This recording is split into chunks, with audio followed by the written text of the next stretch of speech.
Here's why I'm still buying H bar. And even though nothing I say is financial advice, the way I take a look at it is that now H bar feels like, to me at least, a very low risk altcoin, but at the same time, hypothetically, providing more hypothetical upside in terms of percentage price increase as opposed to something like Ethereum or Bitcoin.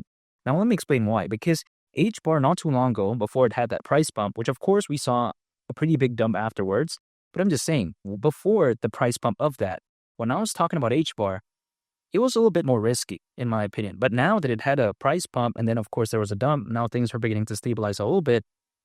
I feel like now it doesn't feel like that much of a high risk play for me because now there's confirmation that it did well when Bitcoin was doing good.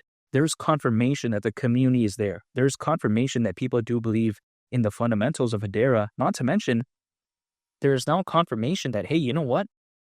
H bar has no issues going along with the ride when the market does do pretty good. And I think a major reason why is because it has amazing exchange listings. So it has all the right pieces in place, in my opinion. This is a no-brainer for me. Instead of believing in Bitcoin and Ethereum, which I get it, they're arguably more safe, and people would say that, hey, Ethereum is the ultimate quote-unquote altcoin because they think that it's the least risky out of all.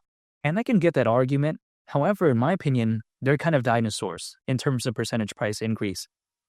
In my opinion, the days, or should I say the best days of them, are behind them in terms of percentage price increase. Ethereum and Bitcoin can't outperform what they did in the past, again, in terms of percentage price increase. So what is something that is more logical to me, but at the same time doesn't present crazy amount of risk? Even though I can't speak on anyone's behalf, even though I'm not telling anyone to buy H bar, for me, I would say it's H bar. Now, what makes Hedera unique?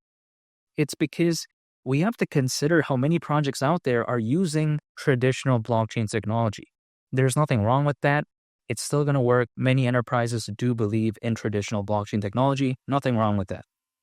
However, in my opinion, Hedera just feels like an electric car. Is there anything necessarily wrong with like a combustion engine car? Now, that's debatable according to some people, but to me, the innovation just kind of feels like electrification. That's what I like. And Hedera, it just kind of feels like an electric vehicle. Now, the reason why is because Hedera Hashgraph, again, it doesn't utilize traditional blockchain technology. Instead, it uses something called a directed acyclic graph. Now, what are the benefits of this? Improved data storage, better scalability, it's faster, and also consumes way less energy. As a matter of fact, allegedly, Hedera per transaction on average consumes less energy than Solana, BNB Chain, Ethereum, and a bunch of others. So it's good in that department. Now, some people may be thinking, okay, the minute advantages that Hedera presents over, let's say, something like a Solana, or let's say something like an Avalanche or Algorand, they may think, it's just not too much. Well, maybe in the retail side of things, people probably wouldn't care that much, but I think when it comes to enterprises, I think they care about slight advantages. So I think a directed acyclic graph just presents more to offer, in my opinion. Not to mention, the governing council of Hedera includes something called Google. I mean, could you imagine that? Of course, we all know Google. We're using YouTube as of right now, but in my opinion, that's kind of very impressive, actually. Having Google as part of their governing council, that's amazing. Not to mention Mondelez. Mondelez, their brands do include something like Oreo, and we pretty much all know Oreo. Also something like Cliff, like the Cliff Bar. But even besides that, this is just the way I view it. This is very special stuff right here. So when it comes to Hedera, it has all the right pieces in place. All it needs to do now is wait for a fully fledged bull run. That's it, especially when it comes to H bar. But I'm still staying patient because I'm not giving up when it comes to this. Could have been very easy for me to give up when the price was having a pullback, but I didn't give up. And I'm still not giving up as of right now, and I'm still acquiring H bar. Now, the key is this for me when it comes to H bar, when it comes to acquiring. I'm just putting a set amount on a set schedule on a consistent basis.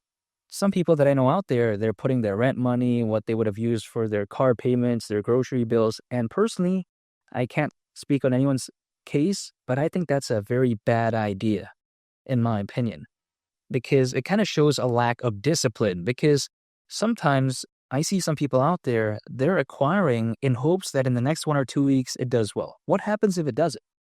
Then what? They panic sell? Then they say that, oh, this stuff is a joke? This is why I don't want to do that. what I put into cryptocurrencies is what I would have originally put into my savings account anyways. So let's say things are very volatile in the short term, it doesn't affect my life. Now, granted, it's a bit more boring what I'm doing because I'm just acquiring, holding, and just waiting. But you know what? I don't mind really because it's less risk. I don't have to day trade. I don't have to worry about what happens next week. I just have to focus more so on the long term. So that's a much more sustainable strategy for me because I treat this like a marathon. It's not a sprint for me. Like, I don't care what happens to my portfolio tomorrow or like 2 days. Who cares, man? That's not what I care about. What I care about is what could happen during a fully fledged board. And that's it. Nothing else that I really care about what happens along the way. It could do this, do that. As long as the finish line, the journey is hopefully in a good direction, that's all I care about. Again, I don't care, let's say, what happens in 2 weeks from right now when it comes to HBAR, whatever, you know? Now, how long could things take? Usually, as a worst case scenario, altcoins, they typically peak around 18 months after a Bitcoin halving event, so otherwise a year and a half. Now, a year and a half from the last Bitcoin halving event in April would mean October this year. Now, is this a guarantee? No, but I think it's just some food for thought in a sense that, you know what, it's something for me to look at and just kind of feel pretty good how the bull run is hypothetically still far from over as a worst case scenario based off history. We'll see when things do peak.